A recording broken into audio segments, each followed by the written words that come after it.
ఉదయగిరి నియోజకవర్గంలోని Kottalapalli society sub division అయిన Vinjamuru PACS చాకల్కొండ RSK నందు ఏర్పాటు చేసిన పీసీ సెంటర్లో రైతులకు అన్ని రకాల వస్తువులు ఏర్పాటు చేశారని, కొంతమంది చేసే అసత్య ప్రచారం వల్ల రైతులు తప్పుడు సమాచారాన్ని తీసుకోవద్దని, సెంటర్ ఓపెన్ చేసే సమయంలోనే సీనియర్ ఇన్స్పెక్టర్ తనిఖీ చేయడం జరిగిందని, హార్వెస్టింగ్కు రాగానే రైతులు గోని సంచులు అందించడానికి తాము సిద్ధంగా ఉన్నామని, రైతులకు ఎప్పుడు కూడా తమ సిబ్బంది అందుబాటులో ఉంటారని సీనియర్ ఇన్స్పెక్టర్ మల్లికార్జున్తో కలిసి కొట్టాలపల్లి సొసైటీ కోఆపరేటివ్ అధికారి శ్రీనివాసులు ఒక ప్రకటనలో తెలియజేశారు.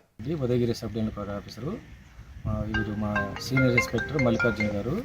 వింజమూరు పిఏసిఎస్ అనేది ఉదయగిరి సబ్ డివిజన్ పరిధిలో ఉన్న ఒక సొసైటీ. ఆ సొసైటీ తరఫున చాకలికొండ ఆర్ఎస్కే నందు టీపీసీ సెంటర్ ఏర్పాటు చేయడం జరిగింది. అయితే వార్తా కథనం ఒకటి వెలువడింది. ఏమిటంటే అక్కడ సరైన ఏర్పాట్లు లేవు అని చెప్పేసి ఈ విషయమే మేము చెప్పేది ఏంటంటే, ఆల్రెడీ సెంటర్ ఓపెన్ చేసేటప్పుడే మా సూపర్వైజర్ ఆఫీసర్ గారు కూడా అక్కడికి వెళ్ళి విజిట్ చేయడం జరిగింది. అక్కడ ఉన్న ఏర్పాట్లన్నీ కూడా పరిశీలించారు. ఈ హార్వెస్టింగ్ రాగానే విఏ ద్వారా షెడ్యూల్ వచ్చిన వెంటనే కూడా అక్కడ వాళ్ళకి రైతులకు కావాల్సినటువంటి గోనె సంచులన్నింటినీ కూడా తగు ఏర్పాట్లకు కూడా మేము చర్యలు తీసుకుంటాము. రైతులకు ఎటువంటి ఇబ్బంది లేకుండా అన్ని ఏర్పాట్లని మా యొక్క సహకార శాఖ తరఫున కూడా మేము ఇప్పుడు పర్యవేక్షిస్తూ అక్కడ సిద్ధంగా ఉన్నాము. సిఎస్ తరఫున technical assistant, data entry operator ఎప్పుడు కూడా వాళ్ళకి అందుబాటులోనే ఉంటారు.